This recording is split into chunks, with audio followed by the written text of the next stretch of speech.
Hello అందరికీ, అందరూ ఎలా ఉన్నారు? ఈరోజైతే నేను మీ ముందుకి ఒక కొత్త రెసిపీతో వచ్చాను. అదేంటిదంటే కాకరకాయ పులుసు. ఈ కాకరకాయ పులుసులో అసలు చేదు అనేదే ఉండదు. ఇది పెద్దలు చిన్నవాళ్ళు అందరూ మంచిగా తింటారు. అయితే ఫస్ట్ మనకి కావాల్సినన్ని కాకరకాయ ముక్కలు, ఇంకా దాంతో పాటు ఒక ఉల్లిగడ్డని మంచిగా తురుముకొని పెట్టుకోవాలి. తర్వాత ఒక కడాయి తీసుకొని అందులో 2 టేబుల్ స్పూన్ల ఆయిల్ వేసి, ఆ ఆయిల్ హీట్ అయిన తర్వాత అందులో జీలకర్ర వేసి మనం వేయించుకోవాలి. వేయించుకున్న తర్వాత మనం కోసుకున్న ఉల్లిగడ్డ ముక్కలు వేసుకోవాలి. వేసుకొని వాటిని కూడా మంచిగా వేయించుకోవాలి. రెడ్ బ్రౌన్ కలర్లో వచ్చేంత వరకు వేయించుకోవాలి. అలా వేయించుకుంటేనే కూరకి మంచి టేస్ట్ వస్తుంది. వేయించుకున్న తర్వాత దాంట్లో పసుపు వేసుకోవాలి, మంచిగా కలుపుకోవాలి.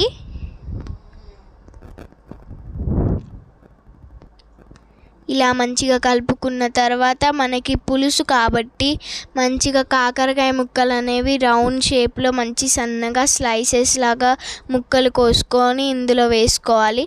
మంచిగా ఇట్లా కోసుకొని వేసుకుంటే చేదు అనేది ఉండదు. మంచిగా మనం అందరం తినొచ్చు. చేదు అనేది మన నాలుకకి అంటదు. ఇలా కలుపుకున్న తర్వాత మూత పెట్టేసుకొని 2 minutes అలా ఉడకనివ్వాలి. ఉడకనించిన తర్వాత అందులో కొంచెం ఉప్పు వేసుకొని మంచిగా కలుపుకోవాలి.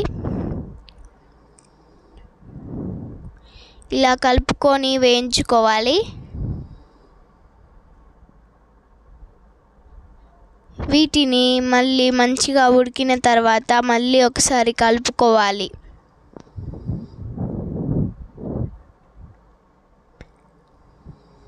మంచిగా కలుపుకున్న తర్వాత ఆ కాకరకాయ ముక్కలకి సరిపడే అంత కారం వేసుకోవాలి. మేమైతే ఇక్కడ 2 స్పూన్ల కారం వేసుకున్నాం. అంతే, దానికి సరిపడిన ఉప్పు కూడా వేసుకున్నాం. వీటిని మంచిగా వేయించుకొని కలుపుకోవాలి. ఆ కారం ఉప్పు అనేది ముక్కలకి పట్టేంత వరకు మంచిగా కలుపుకోవాలి. కొద్దిసేపు ఒక 2 minutes వరకు మూత పెట్టుకొని ఉడకనించిన తర్వాత అందులోకి మనం నానబెట్టుకున్న చింతపులుసు పోసుకోవాలి. పోసుకున్న తర్వాత పులుసు ఎక్కువ కావాలంటే దాంట్లో వాటర్ వేసుకోవాలి. మనకి కావాల్సినంత పులుసు కోసం మనం వాటర్ వేసుకోవాలి. నేనైతే ఇక్కడ 2 glasses వాటర్ వేసుకున్నా, చిన్న గ్లాసెస్. మంచిగా వాటర్ వేసుకొని మూత పెట్టుకోవాలి. మూత పెట్టుకొని తీస్తే ఇలా మసిలితే మంచిగా ఆ పులుసు మంచిగా మసిలి టేస్ట్ వస్తుంది కూరకి. తర్వాత మన చేతులతో ఇమీడియట్గా అప్పటికప్పుడు దంచుకున్న అల్లం వెల్లుల్లి పేస్ట్ వేసుకోవాలి. ఇది ఇమీడియట్గా దంచుకోవడం వల్ల ఇంకా కూరకి మంచిగా రుచి వస్తుంది. పచ్చివాసన పోయేంత వరకు కలుపుకొని మూత పెట్టుకోవాలి. దాంట్లోకి ఒక కరివేపాకు రెమ్మలు వేసుకోవాలి కొన్ని. తర్వాత